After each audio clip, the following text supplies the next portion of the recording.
Good morning.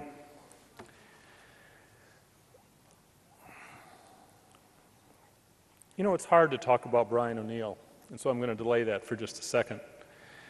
First of all, I'd like to thank Mark Stone for his vision, his leadership, and the work with his staff to bringing us together for this Congress. I would also like to extend John Jarvis's best wishes and sincere regrets about being not able to be here. John was confirmed by the United States Senate and sworn in as the 18th Director of the National Park Service on October 2nd, 2009. From day one, this conference was on his agenda. John was honored to be asked to deliver the Brian O'Neill Oration, a tribute to a friend and a colleague, who led Golden Gate National Parks and did so much more until his death early last year.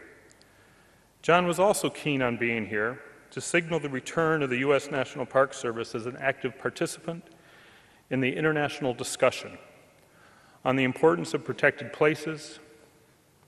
At a conference in Mexico soon after he was sworn in, John leaned into the microphone and simply stated, "We're back." For him not to be standing here, something big had to intercede, and it did. In 2 days, John will be part of the White House Conference on America's Great Outdoors. The conference will address the challenges, opportunities, and innovations surrounding modern-day land conservation. It is the first step in reinvigorating a national conversation about the outdoors that will lead to recommendations to President Obama on how the federal government can support local conservation efforts, identify new opportunities to work together, and reconnect Americans and American families to the outdoors. So while John is not on this stage here in Melbourne, he is, or will soon be, on a stage in Washington, D.C., working as we are on solutions that we need to have to ensure the future of healthy parks and healthy people in the nations we all represent. It is my distinct honor to fill in for John for all the same reasons that he looked forward to being here. So, on behalf of John and the more than 22,000 men and women of the U.S. National Park Service, our tens of thousands of partners and volunteers, and Brian's family, I thank you for honoring Brian's work in the memory by creating the Brian O'Neill Oration.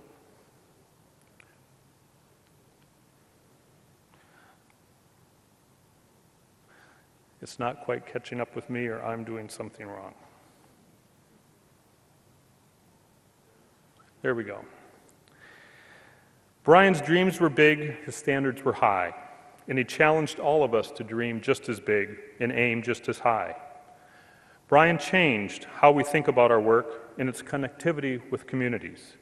He pioneered the art of friend-raising, knowing that fundraising was an effect and a result, not a cause. He changed how we define our roles, demonstrating that when we share power, the universe of what is possible expands exponentially. If you were to Google the word partnership, Brian's name comes across the screen, or at least it should. Brian's most tangible legacy is the national park he created. The United States Congress may have authorized America's first urban national park, but Brian O'Neill figured out what that meant. A few examples. A formal federal prison now attracts 1.4 million visitors a year from around the world. An 18th century Army outpost is now a thriving 21st century community. A Nike missile site is still a Nike missile site, but minus the armed missiles, and it now offers lessons about the Cold War. An abandoned airfield has been reborn as a coastal oasis, its dunes restored plant by plant by the hands of the city's children. And across the bay, where the soldiers once mustered, guests now stay in a first-class inn. Kids learn at a Discovery Museum, and concerned citizens gather to advance environmental preservation and global sustainability at the Institute at Golden Gate. But Brian also knew that sometimes people just needed a place to lie in the sun, or fly a kite, or have a glass of Merlot. Today, more than 20 million people a year experience what Brian created, and it is good, and it's his legacy. And as much as the stunning park he created, those of us who Brian mentored, whose way of thinking about our jobs and our life were forever altered by him, we are also his legacy. The relationships we forge and strengthen with like-minded citizens and communities, they too are his legacy. And the kids of every color and ethnic heritage that we seek out, that we invite into our parks, to be part of what we do, to own these places that are theirs, they too are certainly his legacy. Brian inspired us. He made us better. He made his country better. He made our planet better. But Brian's work isn't done. He was never done. And now he's counting on each of us to carry it forward. That's his ultimate legacy. And that's why we're here this week. Brian would have loved to have been here to deliver the Brian O'Neill oration. He would have been delighted that colleagues from around the world are gathered in one of his favorite places to talk about one of his favorite topics, making the connection between the health of protected areas and the health of our fellow humans. That connection has not always been obvious, nor perhaps seen as a priority for land managers or citizens. Both groups are constantly juggling responsibilities, performing the daily triage that comes with managing parks and managing families, jobs, and homes. But the connection is there. Making it stronger will ensure that our parks survive, our citizens thrive, because as challenges facing protected areas increase in complexity and scope, the challenges facing society are escalating as well.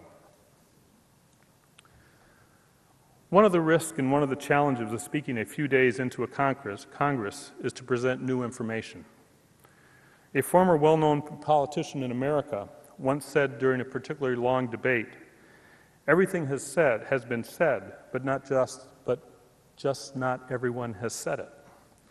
Hopefully you will find some new perspectives in my comments.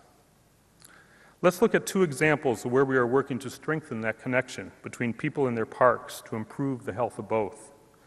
First is climate change, the second, childhood obesity. We in the National Park Service believe that climate change is the most far-reaching and consequential challenge to the integrity of the national park system that we've encountered in our first nearly 100-year history. It challenges our founding purpose to preserve unimpaired that which has been entrusted to our care for the enjoyment of this and future generations. And while climate change is truly global, requiring us to work beyond park boundaries, beyond national borders, on landscape and ecosystem level responses, the effects are local. We see them every day in our parks. Reduced snowpack and stream flows are affecting aquatic communities. Higher temperatures and drought are killing pine forest, as infestations of bark and pine beetles expand to higher elevations and new ranges. Fires are occurring both earlier and later in the season and lasting 3 times longer. This growing frequency and intensity threatens native plant communities and contributes to the spread of invasive exotic species.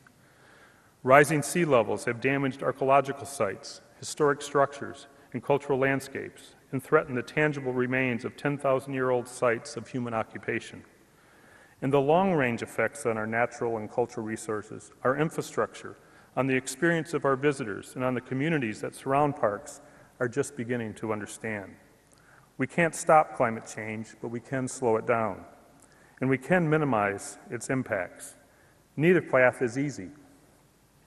The tiny pikas in Yosemite can and are packing up and heading to higher ground to avoid the heat. But moving isn't an option for giant sequoias, starved for rain in a California forest.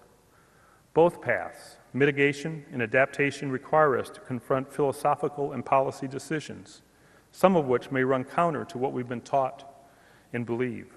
For instance, if the only way to save a species from rising sea levels is to move it, do we do that? What are the consequences of that decision, or the one to let it be as it is?